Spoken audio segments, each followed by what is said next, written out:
नमस्कार, ये आकाशवाणी शिमला है। अब आप हेमंत शर्मा से प्रादेशिक समाचार सुनिए। प्रधानमंत्री नरेंद्र मोदी आज सुबह 11 बजे आकाशवाणी पर मन की बात कार्यक्रम में लोगों के साथ अपने विचार साझा करेंगे। ये इस मासिक रेडियो कार्यक्रम की 124वीं कड़ी होगी। आकाशवाणी और दूरदर्शन के समूचे नेटवर्क और आकाशवाणी समाचार की वेबसाइट पर इस कार्यक्रम का सीधा प्रसारण किया जाएगा।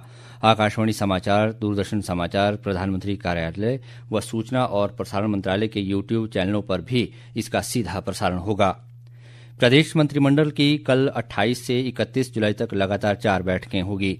मुख्यमंत्री सुखविंदर सिंह सुक्खू इन बैठकों की अध्यक्षता करेंगे। मंत्रिमंडल बैठकों में मंडी और अन्य क्षेत्रों में आई प्राकृतिक आपदा से प्रभावित लोगों के लिए विशेष आपदा राहत पैकेज पर निर्णय होगा। इसके अलावा लंबित करुणामूलक नौकरियों पर भी मंत्रिमंडल में निर्णय लिया जा सकता है। इन बैठकों में प्रदेश विधानसभा के मानसून सत्र की तिथियां तय करने पर भी चर्चा होगी। चंबा का अंतर्राष्ट्रीय मिंजर मेला आज से शुरू हो रहा है। 3 अगस्त तक चलने वाले इस मेले का शुभारंभ राज्यपाल शिव प्रताप शुक्ल करेंगे। राज्यपाल द्वारा चंबा के ऐतिहासिक लक्ष्मी नारायण मंदिर में मिर्जा परिवार की ओर से तैयार की गई मिंजर को लक्ष्मीनाथ को अर्पित करने के बाद शोभा यात्रा निकाली जाएगी, जो पिंक पैलेस स्थित भगवान रघुनाथ मंदिर पहुंचेगी। मिंजर मेला वास्तव में कुंजड़ी मल्हार के गायन का पर्व है। अधिक ब्यौरे के साथ हमारे संवाददाता।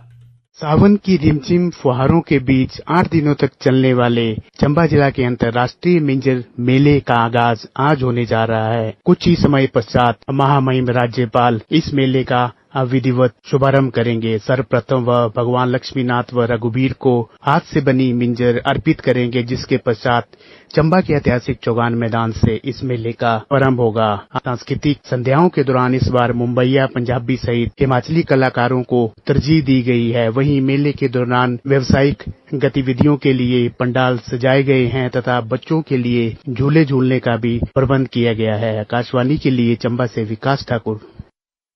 केंद्र सरकार की अटल पेंशन योजना के अंशधारकों की संख्या 8 करोड़ को पार कर गई है। 10 साल पहले शुरू हुई यह योजना भारत सरकार की अग्रणी सामाजिक सुरक्षा योजना है। ये देश के सभी नागरिकों के लिए एक स्वैच्छिक और अंशदायी पेंशन योजना है, जो मुख्य रूप से गरीबों, वंचितों और असंगठित क्षेत्र के श्रमिकों पर केंद्रित है। कारगिल विजय दिवस पर भारतीय जनता पार्टी जिला शिमला ने कल शाम शहर में मशाल जुलूस यात्रा निकाली। ये यात्रा सीटियों से शुरू होकर शेरे पंजाब तक निकाली गई। इस दौरान 26 जुलाई 1999 को कारगिल युद्ध में पाकिस्तान पर विजय दर्ज करने वाले वीर सैनिकों को श्रद्धांजलि अर्पित की गई। भाजपा जिलाध्यक्ष केशव चौहान ने कहा कि 26 जुलाई देश के लिए गर्व का दिन है। हर वर्ष की तरह इस साल भी हमने कारगिल विजय दिवस भारतीय जनता पार्टी हर वर्ष मनाती है, इस साल भी मनाया। इसी के उपलक्ष्य में सुबह पहले दीप कमल हमारा जो कार्यालय है वहां पर शहीदों के परिवारों को सम्मानित किया गया और शहीदों को पुष्पांजलि दी गई। और उसी कड़ी में आज सीटियों से लेकर यहाँ नाज तक एक मशाल यात्रा निकाली गई। भारतीय सेना ने एक बड़ी विजय प्राप्त की थी। उनकी याद में, उनके युवाओं में एक प्रेरणा उन्हें उनसे मिले, उसके लिए आज ये जो मशाल यात्रा है वो निकाली गई। प्रदेश के अधिकांश भागों में आज बादल छाए हुए हैं। मौसम विज्ञान केंद्र शिमला ने प्रदेश में आज से 31 जुलाई तक कई जिलों में भारी वर्षा का येलो अलर्ट जारी किया है। विभाग ने आज ऊना, कांगड़ा तथा सिरमौर के लिए भारी बारिश की चेतावनी जारी की है।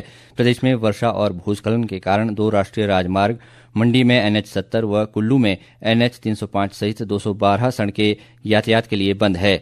और अब सुर्खियां समाचार पत्रों से। अमर उजाला की सुर्खी है, शास्त्री अभ्यर्थियों को बड़ी राहत, हाईकोर्ट ने दी बीएड शर्त से छूट। दैनिक जागरण की यह खबर है, हिमाचल में पहली बार लगातार 4 दिन होगी मंत्रिमंडल की बैठक।